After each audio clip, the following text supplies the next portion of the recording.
राधे राधे, जय श्री कृष्ण। आप सभी का स्वागत करती हूँ मैं अपने यूट्यूब चैनल पे। आज हम लोग एक छोटा सा पचरा गीत लेकर के आए हैं। अच्छा लगेगा तो कमेंट में बताइएगा और पूरा सुनिएगा। मारी के कछड़वा मालिन कूदै बसवरिया हो कटावै लागिना। उहैया लरी बसवा हो कटावै लागिना।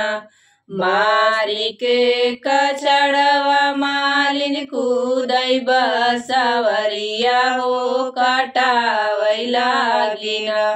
उहैया लरी बसवा हो कटावै लागिना। बसवा कटाई मालिन ढेरिया लगावै हो बनावै लागिना। उहैया अच्छा डेलरी हो बनावै लागिना।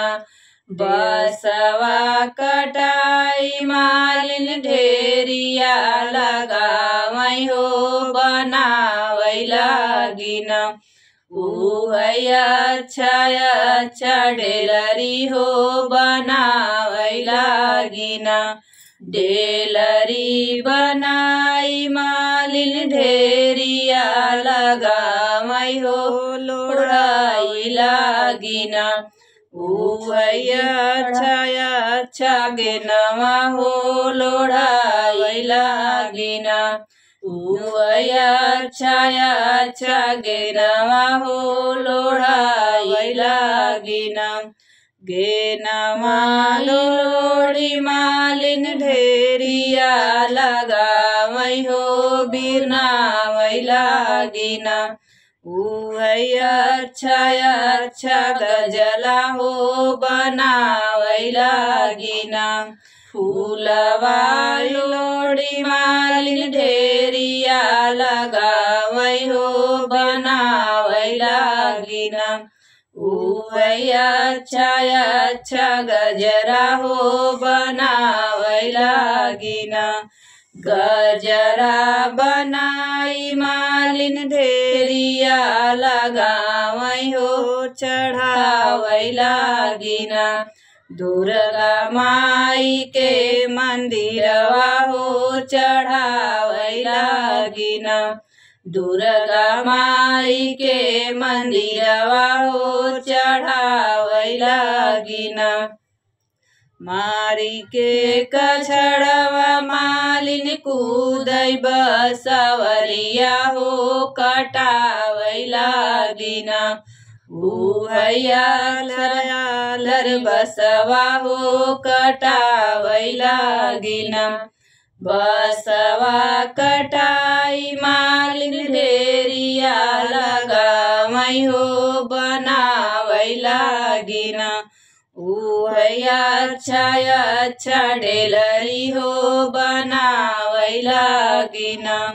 डेलरी बनाई मालिन ढेरिया लगावै हो लोढ़ाई लागिना। उहैया अच्छा गेंदवा हो लोढ़ाई लागिना। उहैया अच्छा अढ़ौल हो कि बुनै लागिना। फूलवा लोढ़ी मालिन ढेरिया लगावै हो बनावै लागिना। उहैया अच्छा गजरा हो बनावै लागिना। गजरा बनाई मालिन ढेरिया लगावै हो चढ़ावै लागिना। शीतला माई के मंदिरवा हो चढ़ावै लागिना। शीतला माई के मंदिरवा हो चढ़ावै लागिना।